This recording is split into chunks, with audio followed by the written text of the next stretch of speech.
I have very few patients that have totally gone off the sugar that haven't told me that they felt awesome when they were off the sugar. The first couple days, they really don't enjoy life because guess what? Sugar's like cocaine. It's a very addictive substance. Your body is craving it and it has effects on the brain. So when you go off of it, you probably have some withdrawal symptoms for a little bit. But then you start feeling great because those, and we're going to talk about what all sugar does, but they feel awesome. Like their low back pain that they always had is gone or much improved. They always had these achy knees. Now they're not as achy as they used to be. Oh, I'm more mentally clear, etc. Sugar is really bogging us down. All it does is taste good. It does nothing healthy for our body, except maybe make us feel good in a certain moment. And I think that might be a good situation. But we eat way too much of it.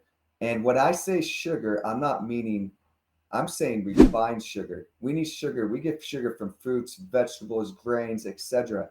But maybe we could eat too much of those foods too. And we're kind of diving. You're watching the Dr. Jake podcast. Hi, everyone. Welcome back. I'm Teresa, a mom. I'm a health nut. I'm a wife to a cancer fighter.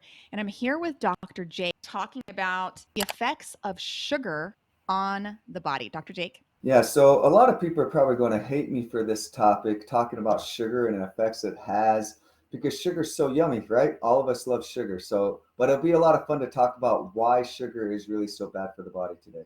Right. I think that it's beyond, cavities and maybe getting a little overweight. There's so much other things that it's doing. So I'm eager to learn more about it. Before we jump into that though, I do want to remind our audience that this is just a podcast though. Right, Dr. Jake? Yeah, so this is just a podcast, so I'm not going to give any detailed advice or anything that you need to do for your body because it might not be right for you. So every time I treat a patient, it's all individualistic. So if you want to set up an appointment with me or someone in my staff, give our website a visit at integrativemedica.com, find our phone number, give us a call there, and set up an appointment with my staff. Wonderful. We're going to dive into that in just, I've got one question that I'm really eager to ask to start us off with. But first, I want to know what's up with you. What's going on with you in your life, Dr. Jake? So today, me and my wife, mostly my wife, is setting things up for my daughter's eighth birthday. So she's really excited about that. She's doing a princess party. So our house just has a lot of flowy pinks and crowns and all kinds of stuff. So it's going to be a fun day, and I think my daughter will have a lot of fun today. Oh, I'm sure, man. I think one of the very first birthdays that I remember in my life was my eighth. I don't Ooh, remember any of my other birthdays prior to that, but I remember my eighth birthday. So it's a good one. I wonder if she'll remember this one as well. It's about that magical Hopefully, age, and of yeah. course the awesome theme that you guys have going on. Are you guys kind of Pinterest birthday people? Does your wife just go all out? Like, is it like picture worthy?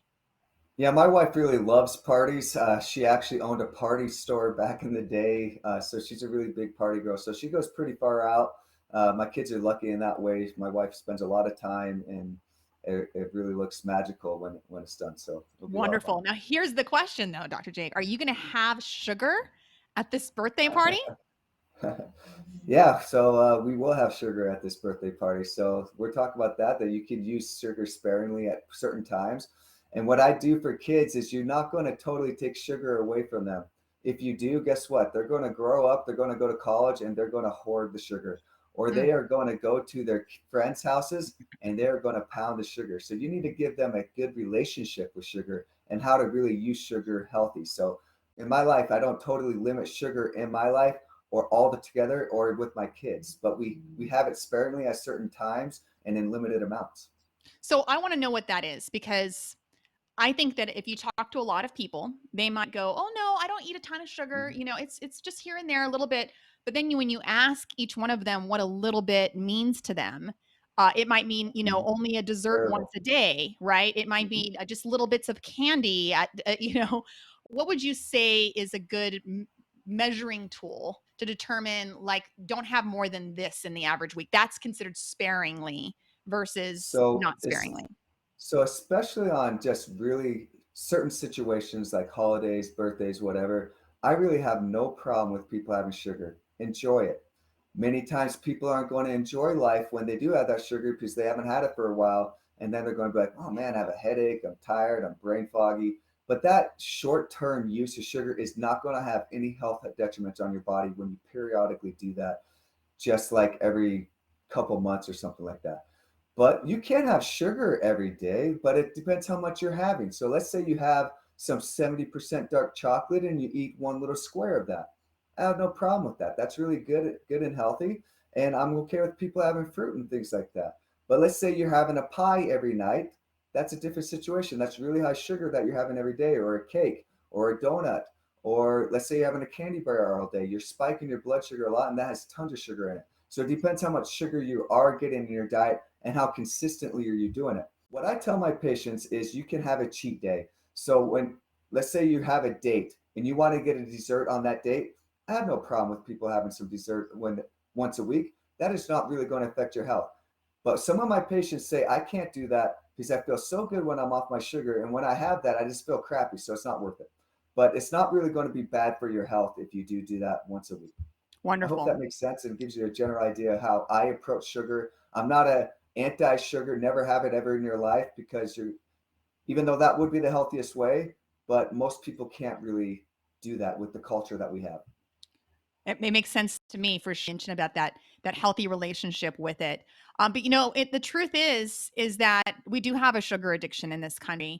Hmm. Many of us are eating way too much sugar. Definitely. And for some of us that are not eating a ton of sugar, but we have other underlying conditions. I know for me, I don't eat a ton of sugar, but I also have some autoimmune issues. And when I do eat a lot of sugar, I react. Like I do not feel good when I do it. So there's definitely things that are happening in the body from the effects of sugar. Obviously, if you're eating sugar more chronically, this could cause long-term damage. Other times you're just going to feel some crappy symptoms and you got to decide, is it worth it this one time, to have that Hmm. dessert that one Friday night or not. So let's talk about it. How does, sugar affect the body? What's happening? What are some of the things that it's doing that, is not so good? I have a list here. I know you and I talked. There's a list of about 7 things that you brought up. And let's just start off at the top and we'll talk about each one. And, for those of us who are listening, think about your own sugar intake, think about your body, and so forth, and think about how you might be feeling. I know for me, one of the things that I noticed is a lot of the symptoms that I feel, I didn't know were associated with sugar until I got off the sugar and then got back on it. And then, whoa, I didn't realize that I was reacting to the sugar. You know what I mean? So you might Hmm. have a lot of symptoms that you're struggling with in life right now. Maybe you got joint pain, maybe, you've got some digestive issues, maybe whatever that might be.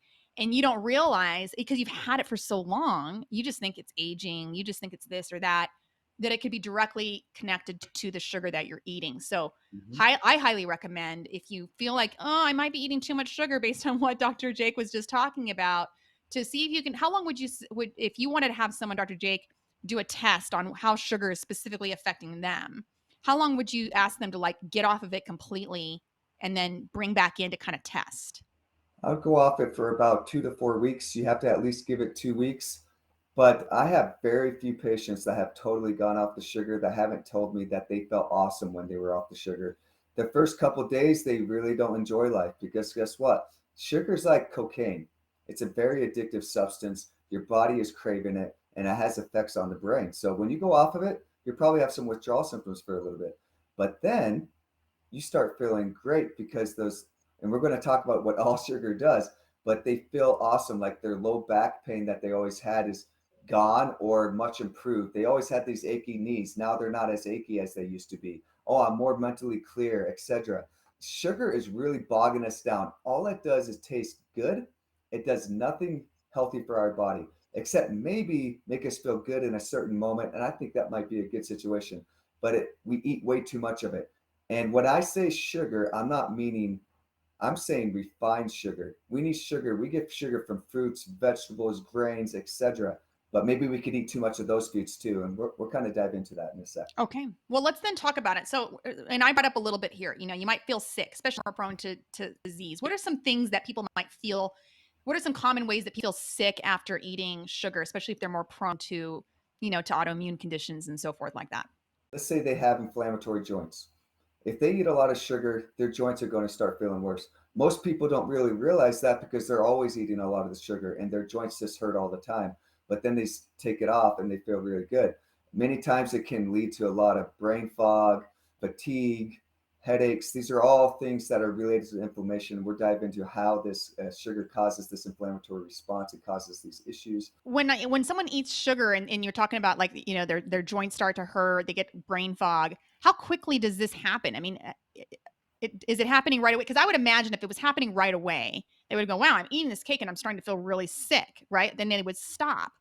But that's probably not the case. When are these negative Yeah. effects starting to kick in after they've eaten? So it depends on the person.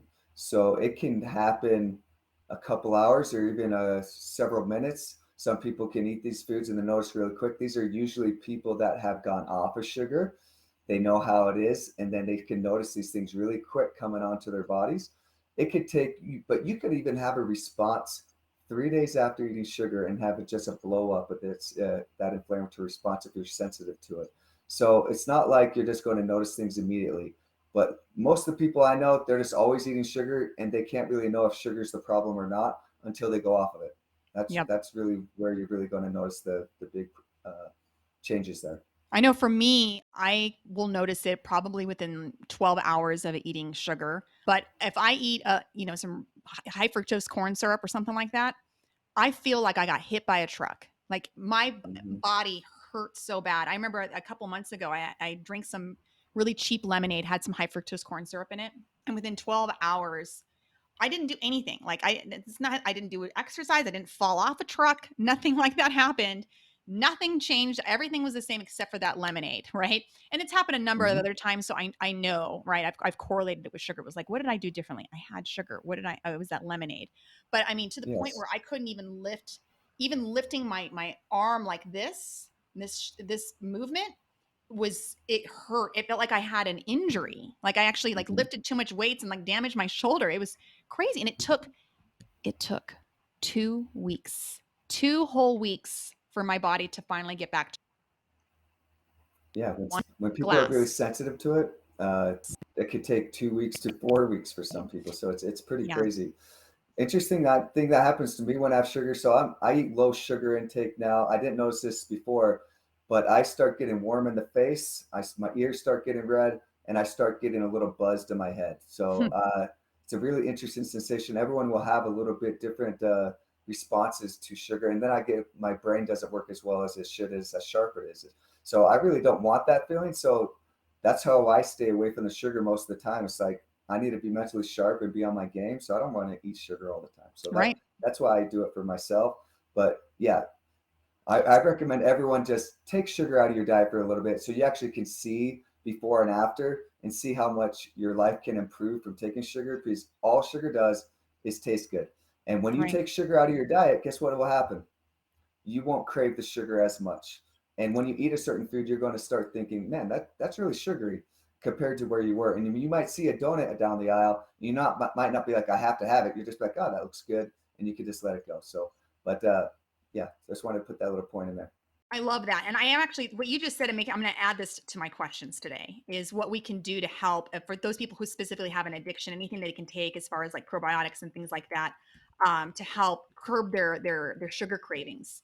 So one of the things we had talked about is the obvious one is that sugar affects your insulin, right? But it seems like insulin is, I mean, it does so much.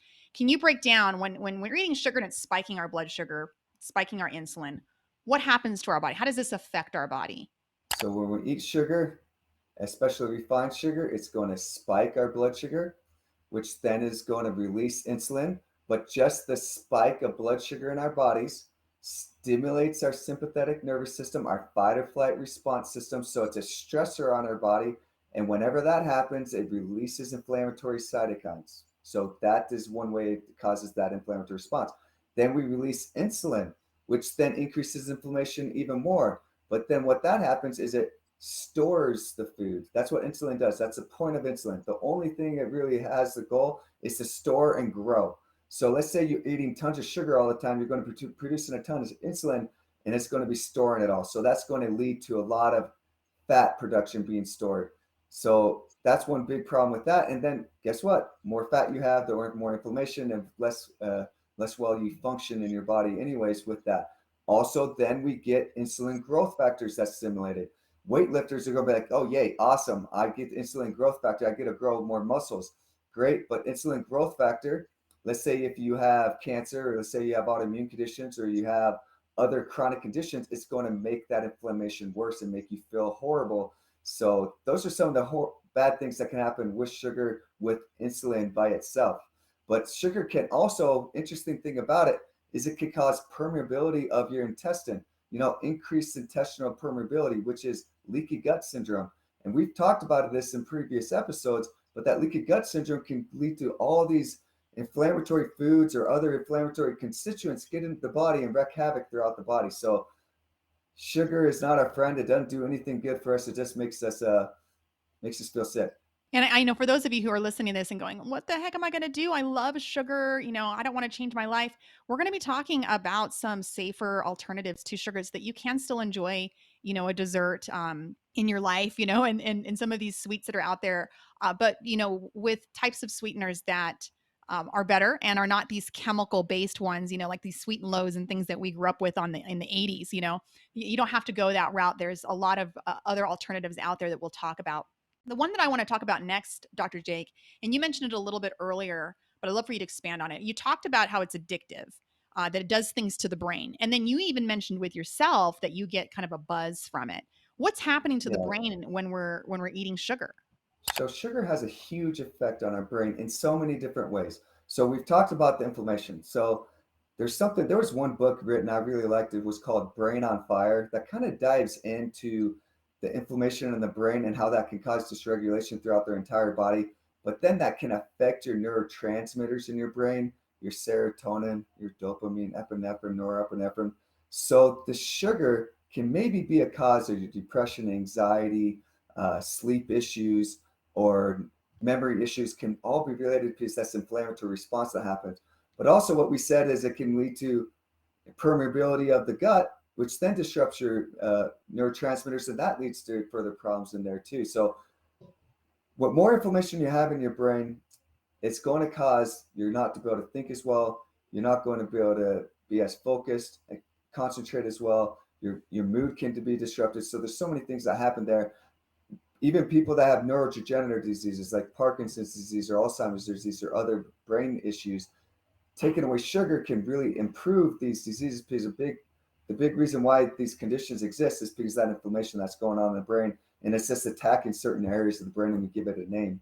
Yeah, if you want to be mentally sharp, focused, and improve your mood, you got to go off the sugar in the first place. It might not be everything you do, and it's very likely not the only thing you need to do, but it is a great beginning step.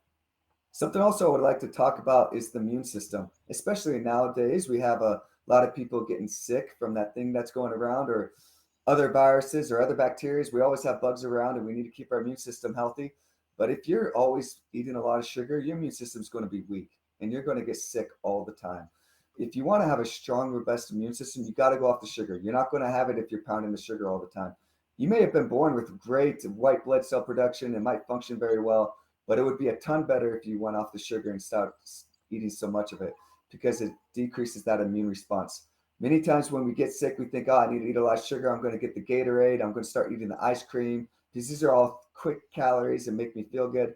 It's probably the worst thing you could do because you're going to delay yourself getting better because you're pounding all that sugar. It makes sense. And I know that you were talking earlier about, in another episode about the effects of sugar even on cancer, that it feeds those cancer cells. And I know that obviously, fighting cancer, you need a strong immune system too. And I was thinking a bit even on that episode that here we are, we feed cancer cells sugar so that it'll show up in the scans. Yeah. So what do you think's happening, when we're eating sugar as well, when we're not getting scans? Like this feeds it feeds disease, right? And it Mhm. prevents our body and our immune system from being able to fight these very things that we're trying to prevent. So very powerful there. Moving on, you were talking a bit about cortisol. This is Yeah. related to stress. Everyone who's watching, how does sugar affect our cortisol, and then how does that cortisol then affect the rest of our system? So talking about cortisol, you were saying to me that you really love eggs, and we were talking about eggs probably aren't the healthiest thing for cancer, and dived into that. And the reason for that is we want a lot of cortisol in the morning. And guess what? If you eat eggs, it's protein and fat, and it's not a ton of sugar. So it's going to allow your body to make as much cortisol as it wants. But let's say you eat a lot of sugar in the morning, maybe you have waffles with a lot of syrup on there. You're going to suppress that cortisol production and you're going to be tired and fatigued and you're going to have really high blood sugar and lead to all kinds of issues because you're decreasing that cortisol response. When you decrease that cortisol response, that's going to decrease your focus and concentration too. So you're just going to feel really crummy if you eat a lot of sugar in the morning. You're going to feel much better if you eat higher carbs. But it's all about balance there, right? In the So morning, you want to eat more protein and fat because you want to keep that cortisol up. At night, that's when you start eating your complex carbohydrates. So you're able to suppress that cortisol response. So you're able to sleep better at night.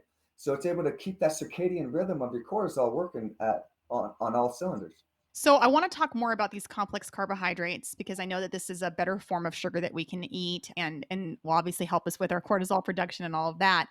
But before we do that, for those people who are listening, they're going, I just don't know how I'm gonna be able to get off this sugar. I crave it. I get headaches if I don't have it. I get grumpy if I don't have it. What are some I heard of a probiotic. I might have the name wrong, so you can probably help me. It was like Saccharomyces something or other that can help with sugar cravings and reducing that body's like desire and addiction to sugar. And then I don't know what else is out there, but can you share with us some of your expertise on what somebody might do if they do truly have an addiction and how they can help their body just not crave it as much?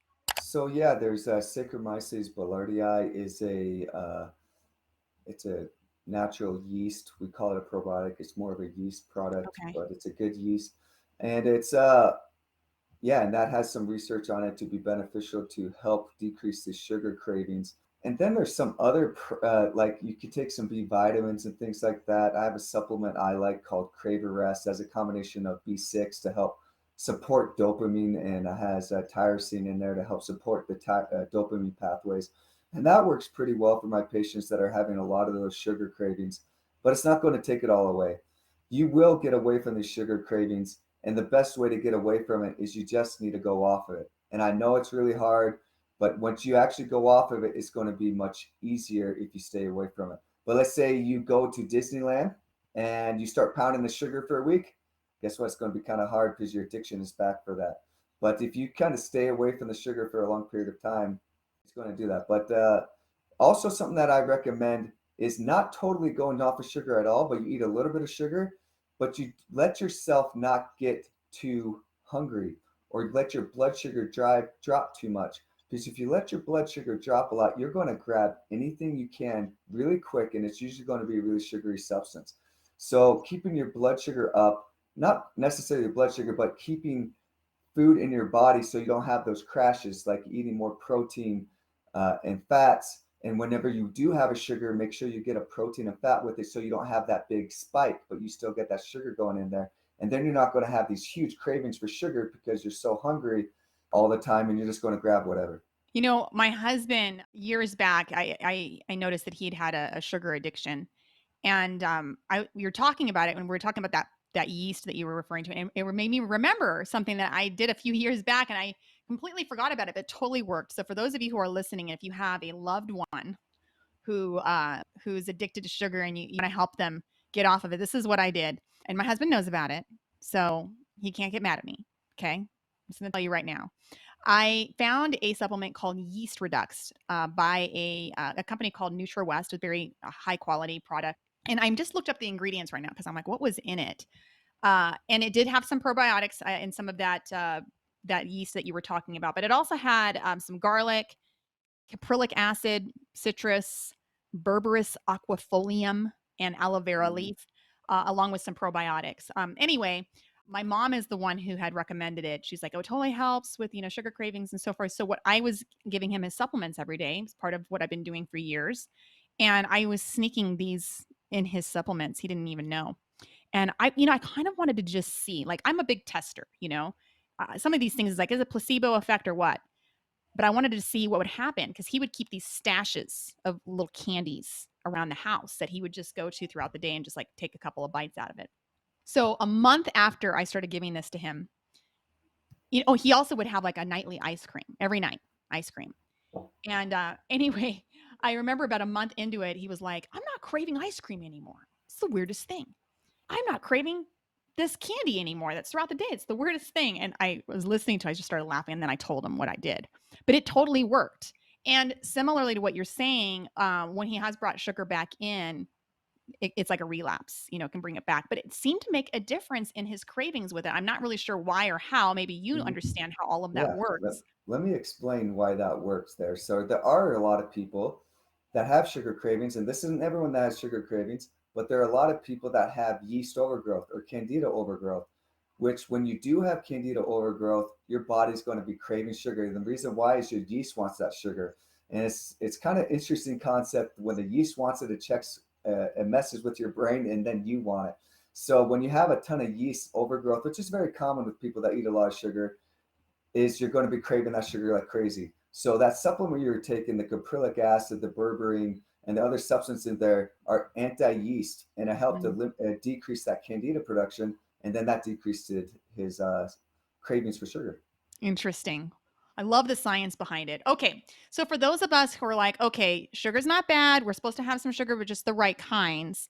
What are some better forms of sugar? You talked with me a bit about like complex versus refined. Can you help our audience better understand the difference between these two types of sugar? So refined sugar is when it has been changed from its original form. So you have cane sugar, which comes from the stock, and then you can make it into a juice, but then you can refine it down to its only little baby particle size sugar. So it doesn't have any fiber in it anymore. It's just pure sucrose now.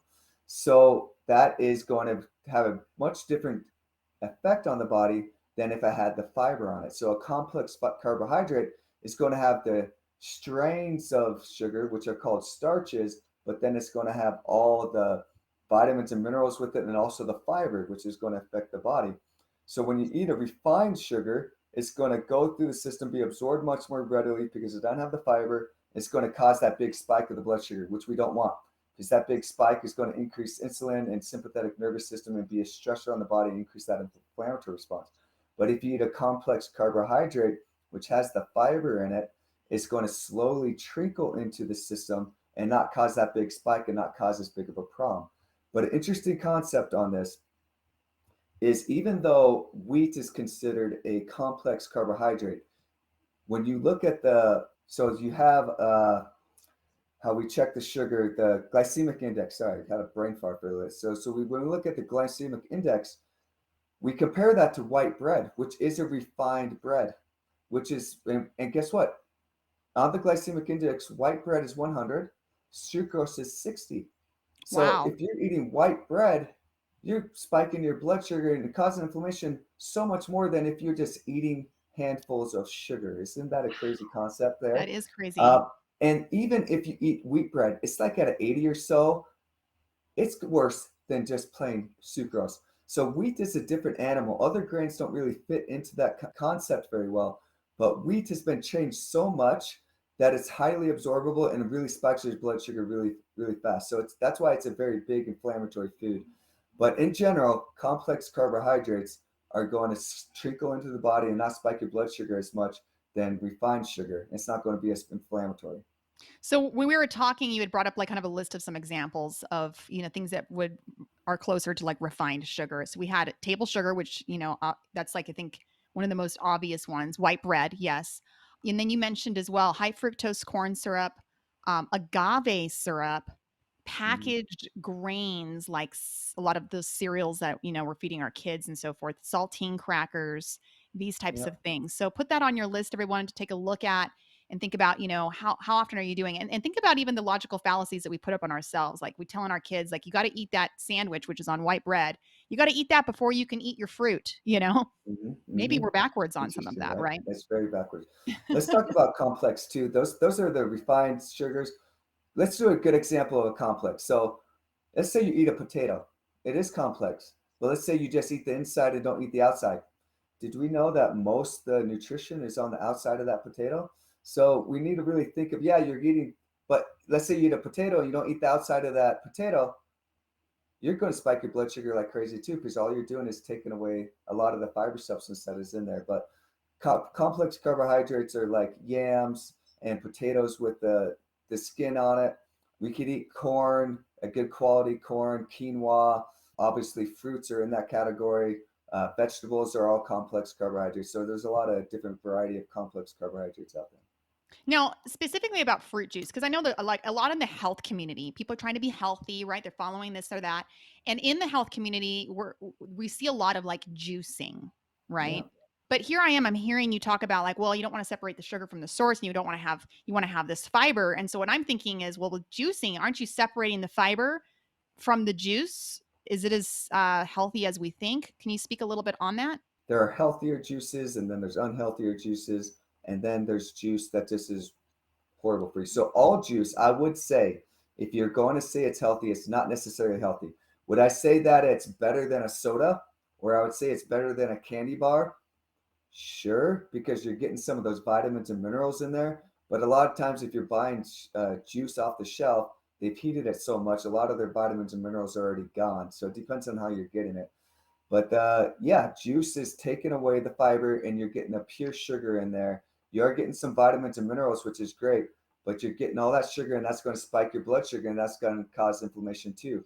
I do like it more than pure refined sugar like sucrose, but it's not a lot better. And if we look at the research regarding cancer, we're not seeing any difference. So it's interesting. So I'm wondering, for somebody who likes to, to juice, they like to have a little, apple and carrot, they put it in a juicer, and they want the vitamins and so forth. Might it be better to get like a Vitamix or some sort of like high powered blender where you could make more of a smoothie so that you're still keeping that fruit juice, you got the vitamins, you've got all of that you're trying to get from the juicing, but you're keeping that fiber in there Hmm. to help your body better be able to absorb the sugar and use it, not spike that blood sugar so Yeah, much. so a smoothie is a lot better than juice. Pure But let's juice. say all you're doing is fruit juice. So let's say you're just pounding a ton of fruit in there, though. It's still a ton of sugar and probably too much, but you're still getting the fiber, which is great. But sometimes people are getting like 6 servings of fruit, which is probably a little too much fruit during a day in their smoothie. But if you put a lot of vegetables in there and there's a good ratio between your fruit and your vegetables, that's really great. And let's talk about juicing too. There is healthy juicing. Now, let's say you're juicing tons of vegetables with a little bit of fruit in there just to make it sweet. That is extremely healthy and great for detoxification. You're getting great amounts of nutrients into your body. So I am a fan of that, depending on what health condition someone has. Right, so we're talking about, like, throwing some spinach in a juicer, getting a good green juice, maybe adding Celery, a yeah. couple of slices of apple in there to kinda sweeten it Yep. up and make it a little more Mhm. palatable, perfectly good and healthy. So Yep. it's good to know. Okay, so for those people who do like to have, you know, uh, sweets, right? They like to bake cookies, maybe they like to eat pie, maybe they like to put sugar in their coffee, these types of things. They don't wanna stop, Dr. Jake, they don't wanna stop, it Mhm. makes them happy. What can they do as far as natural alternatives that aren't awful for them, like Sweet and Low and Equal and all the garbage that we grew up on in the 80s? What are some good alternatives, and what are some of your warnings about some of them as well? Yeah, so don't start pounding all those artificial sweeteners. I really don't think they're really any better, and maybe probably even worse than real sugar. So please don't dive into that. I'm not going to dive into all the research behind that. But yeah, so some ones I do like is stevia. I would say some people like stevia in baked goods. Some people don't like stevia in baked goods, but it's most people do like it in like a sweetened beverage. So it works really well there. A sugar that works maybe a little better for like baked foods is like a sugar alcohol, like erythritol or monk fruit. You could put monk fruit isn't a sugar alcohol, so sorry, but many times if you get erythritol, it has monk fruit in there. Or if you Okay. get monk fruit, it has a lot of erythritol in there. So if you look at packages, they like to do that. I would love my favorite sugar out of them all is monk fruit, but you need to get it all by itself. I like that, but it's very difficult to do. You can find it. You have to get it like as a supplement, but I really like monk fruit by itself. But many times you can get a erythritol and monk fruit together, and that can be really good for baked foods. So those are some combinations: sugar alcohols, stevia. Also, we some sugars that I like more than we like just pure sugar cane or beet sugar or high fructose corn syrup is I like pure raw honey and I like pure maple syrup. But I still don't want you eating tons of these things. But these are better sugars that you can put in your pies or donuts or cakes or whatever that are going to be much better for you than just the real sugar. But I would still like you to limit your sugar no matter what concerning that. In our house, I don't even have like people have come over and they're like, "Do you have any sugar to put in my coffee?" I'm like, I don't own any sugar. Sorry. Yeah. But Um, what I the do pastry. have in my cupboard is I do have what a lot of what you just talked about. I keep in my cupboard, for my baking and requires some sweet. I keep the wild honey. Mhm, I do have raw. I heard that raw is better. So I have the wild raw honey. I have a true maple syrup, right? I mhm. do have another maple syrup that is sweetened with monk fruit. So some of Yeah. my husband will like to have a sweeter maple syrup. So I have that one with the monk fruit. I have monk fruit and I have erythritol. And what I like is, and it's really neat because the health industry, you got grocery stores now that are really doing such a better job, I think, at providing some of these alternatives. But we were able to even find monk fruit brown sugar, and it behaves and looks so much like brown sugar. With Um, erythritol too, right? I am it might. Yeah. You're saying this and I'm like, "Oh, I haven't checked that." So I will have to take a look at those ingredients. But we were able to find like confectioner's kind, which is more like a Wow. powdered sugar version, as well as the grain. So we have 3 different kinds. And then for stevia, because I found that when I went to the grocery store, especially like going to some of these mainstream grocery stores like Walmart and things like that, that some of the stevias that they had just seemed to have a lot of fillers in it. What I do now is I go to a grocery store in our area called Sprouts, and you can buy the stevia in like a liquid form. It's actually like something like what you mentioned with the monk fruit. It's in like Yeah. the supplement section. It's not in the food section, but it's a liquid form. And that's what I use when I use my stevia. So I don't have to have some of the other fillers in it. But now I'm eager to take a look at my monk fruit because I think I was a little too trusting on that one. As far as the monk fruit supplement, is that the same thing where would they find it in the place that they could find stevia supplements? Sometimes it depends on where you're going. If you're going to one of these health grocery stores, you're more likely to find it than others. But just monk fruit is so hard to find, but you can find it online. It's probably the easiest way to find it. But you need to pay attention that it doesn't have erythritol in it if you don't want to sugar alcohol with it. Some people are extremely sensitive to sugar alcohol and it will give them diarrhea. So just pay attention to that. If you have digestive issues, you probably want to limit the sugar alcohol because it will probably irritate your stomach and give you a little bit of diarrhea there. But some people can take a lot of sugar alcohol and feel great. So You had also mentioned there's that. about a corn allergy Mhm. with some of these alternatives. So is monk fruit and erythritol, or is it only erythritol that's made from corn? Yeah. Yeah, erythritol, xylitol, these type of things, those usually are made from corn, many instances. They can make it from other products, and if they list that they do it, let's say they say it's made from tapioca or something, which they can, that's better than the corn. But a lot of people have sensitivities to corn, and corn tends to be very inflammatory. So if you're taking like a sugar alcohol and you're like, But I don't really monk feel fruit good, is not. monk fruit, no, it's just yeah, it's a totally different substance. It's not sugar alcohol. It's like stevia. That's good to know. It's a All plant. right. Yeah. So we'll make sure and put some links down in the description box here to some of these products that he mentions that you can find online, so you don't have to worry about doing the searching. We've done it for you. We'll put them down there, and that way you can move on and enjoy your sweets and not have some of these effects, and hopefully start feeling better. If anybody wants to talk with you though a little bit more about their health conditions, some of the things they're going through, maybe how sugar is affecting them, how can they get a hold of you, Dr. Jake? Yeah, so if you have any questions or want to go detail on a specific medical condition, you could visit our website, integrativemedica.com, find our phone number there, and give us a call, set up a visit with my staff, and we could get started. Wonderful. All right. Thank you so much, Dr. Jake, for your time today. And for everyone else, we'll see you next week. Hey, Dr. Jake, thank you for your time today. And if you enjoyed the show, then do us a favor and leave a review. It helps more people to find the show, which could save their life. And remember, this is a podcast and should not replace personalized attention from a medical professional like Dr. Jake. If you or someone you know has been diagnosed with an autoimmune disorder, cancer of any stage, or a life-changing illness, visit our website today and schedule a virtual appointment with one of our doctors who can lead you to a treatment plan in your area. That's integrativemedica.com. Integrative, MEDICA.com. Thank you for listening to the Integrative Medica podcast with Dr. Jake. To hear past episodes and get alerts for the future, subscribe to us on your favorite podcasting platform and be sure to follow us on YouTube as well. Just search for Integrative Medica with Dr. Jake.